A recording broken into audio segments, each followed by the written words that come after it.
अंतर्राष्ट्रीय पर्वत दिवस हर साल किस तिथि को मनाया जाता है? तो हाल ही में 11 दिसंबर को अंतर्राष्ट्रीय पर्वत दिवस मनाया गया। इसके अंतर्गत मतलब ग्लोबल टूरिज्म जो है वो पर्वतों पर ही होता है। इसको रिकॉग्नाइज करने के लिए आप देखें, अधिकांश भारतीय भी जब घूमने जाते हैं तो उत्तराखंड, हिमाचल, सिक्किम, कश्मीर इस जगह घूमने जाते हैं, तो इसी को ध्यान में रखते हुए कि माउंटेन्स का बचना जरूरी है भाई। तो ऐसी स्थिति में माउंटेन्स को एनकरेज करने के लिए, सस्टेनेबल डेवलपमेंट को प्रोग्रेस दिलाने के लिए, अवेयरनेस बढ़ाने के लिए इस दिवस को सेलिब्रेट किया जाता है। सबसे पहली बार इस दिवस को 2003 में सेलिब्रेट किया गया था अंतरराष्ट्रीय पर्वत दिवस के नाम से, ठीक है ना। तो इस बार की थीम है सस्टेनेबल माउंटेन टूरिज्म, ठीक है। तो ये चीज आपको मालूम होनी चाहिए। आगे बढ़ते हैं साथियों अगले प्रश्न की तरफ। इंडिया स्किल रिपोर्ट 2022 राज्यों की सूची में शीर्ष स्थान पर कौन सा राज्य रहा है? तो महाराष्ट्र जो है वो टॉप पोजीशन पर रहा है एम्प्लॉयबल टैलेंट को रखने के कारण, यानी कि इसमें सबसे ज्यादा ऐसे लोग हैं जिन्हें नौकरी दी जा सकती है, स्किल्ड युवा उपस्थित हैं। कहां पर? महाराष्ट्र के अंदर टॉप पोजीशन के ऊपर महाराष्ट्र रहा है। नवा एडिशन था ये इंडिया स्किल रिपोर्ट ISR 2022 का, जो कि व्हील बॉक्स के द्वारा रिलीज किया जाता है और उसमें महाराष्ट्र जो है वो टॉप पोजीशन पर रहा है, ठीक है। इसके बाद के अंदर एम्प्लॉयबल टैलेंट जो है वो अन्य राज्यों में उत्तर प्रदेश और केरला का नंबर आता है। इसके बाद वेस्ट बंगाल और कर्नाटका का नंबर आता है, ठीक है। तो सबसे ज्यादा रोजगार के लायक लोग कहां पर उपस्थित हैं? तो महाराष्ट्र में है। ये आपके सामने जानकारी है। फॉर्च्यून इंडिया 2021 में भारत की सबसे शक्तिशाली महिलाओं की सूची जारी की। इस सूची में प्रथम स्थान किसने प्राप्त किया? तो निर्मला सीतारमण जी जो हैं, इन्होंने इस सूची के अंदर पहला स्थान प्राप्त किया।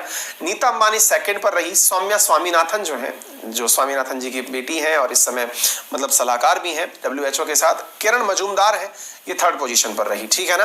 तो इस प्रकार से मतलब फॉर्च्यून के द्वारा इंडिया के अंदर जो भी महिलाएं हैं उनकी रिपोर्ट निकाली गई। सुचित्रा एला, अरुणाचल भट्टाचार्य, गीता गोपीनाथ, टेसी थॉमस, ये भारतीयों की लिस्ट है जो निकाली गई है, ठीक है।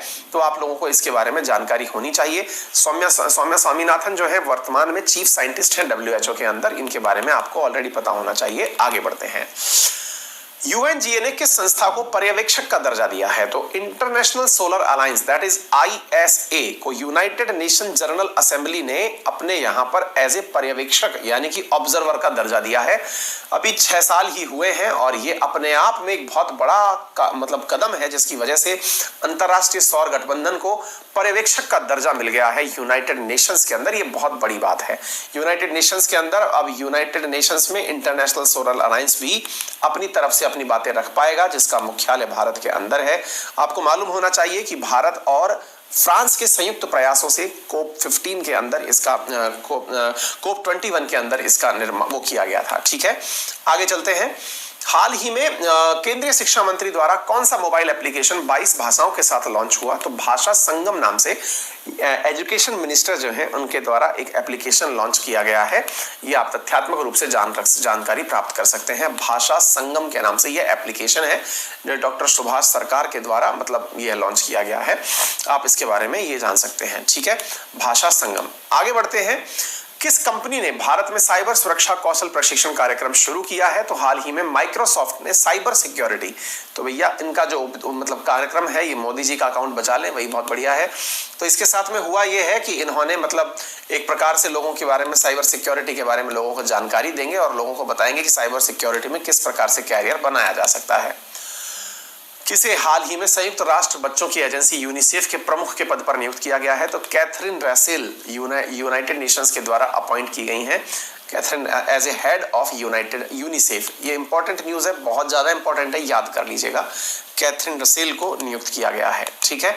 यूनिसेफ के अंदर अध्यक्ष के रूप में नियुक्त किया गया है। यूनिसेफ, जिसको आप यूनाइटेड नेशन चिल्ड्रंस फंड के नाम से भी जानते हैं, बच्चों के अपलिफ्टमेंट के लिए यह कार्य करती है। 192 सदस्य राष्ट्र हैं इसके, है ना। इसके अंदर कैथरीन रसेल को अध्यक्ष बना दिया गया है। आगे बढ़ते हैं। विकासशील देशों के युवा गणितज्ञों के लिए रामानुजन पुरस्कार किसको दिया जाता है? तो किसको दिया गया है? तो प्रोफेसर नीना गुप्ता जो हैं उन्हें यह पुरस्कार Ramanujan prize of young mathematician award दिया गया है। ये एक मैथमेटिशियन है Indian statistical institute in Kolkata के अंदर, और यह जो है मतलब अपने कार्य के लिए जो कि इनके द्वारा अलजेब्रा और ज्योमेट्री पर किए गए कार्य हैं उनके लिए पुरस्कार दिया गया है। वर्ष 2014 में इन्हें यंग साइंटिस्ट अवार्ड भी दिया गया था इंडियन नेशनल साइंस अकेडमी के द्वारा, और ये इन्हें ये अवार्ड मिला है। आगे बढ़ते हैं अगले प्रश्न की तरफ। अगला प्रश्न है, किस बैंक को MEITY से 2 डिजिट धन पुरस्कार पुरस्कार प्राप्त किए गए हैं, तो कर्नाटका बैंक को हाल ही में 2 डिजिटल अवार्ड दिए गए हैं। इनके द्वारा भीम यूपीआई ट्रांजैक्शंस जो है प्राइवेट सेक्टर कैटेगरी के अंदर बेहतरीन तरीके से अप्लाई किए जा रहे हैं, इसके कारण से ये दिया गया है। ठीक है ना। आगे बढ़ते हैं साथियों अगले प्रश्न की तरफ। अगला प्रश्न क्या है, किस भारतीय वास्तुकार ने प्रतिष्ठित यूनाइटेड किंगडम के अंदर पुरस्कार जीता है आर्किटेक्ट का? ओहो, ऑप्शंस में गड़बड़ है। इंडियन आर्किटेक्ट बालकृष्ण दोषी जो हैं, उन्होंने प्रेस्टिजियस यूएस मॉडल ये वो जीता है। ये बालकृष्ण दोषी हैं। इन्होंने रॉयल गोल्ड मेडल 2022 जो कि वर्ल्ड का हाईएस्ट ऑनर है for architecture, royal institute of British architecture Rewa के द्वारा इन्हें दिया गया है। ठीक है ना, तो ये आप याद रख सकते हैं। 94 ईयर के हैं दोषी जो हैं, इन्हें यह पुरस्कार दिया गया है। ठीक है, आर्किटेक्ट के केस में इन्हें यह पुरस्कार दिया गया है। फिलहाल के लिए इतना ही। उम्मीद है आप सभी साथियों को ये जानकारियां समझ में आई हों। अन्य इन्फॉर्मेशंस में 12 दिसंबर यूनिवर्सल हेल्थ कवरेज डे और 14 दिसंबर नेशनल एनर्जी को कंजर्वेशन डे के रूप में मनाया जाता है। At home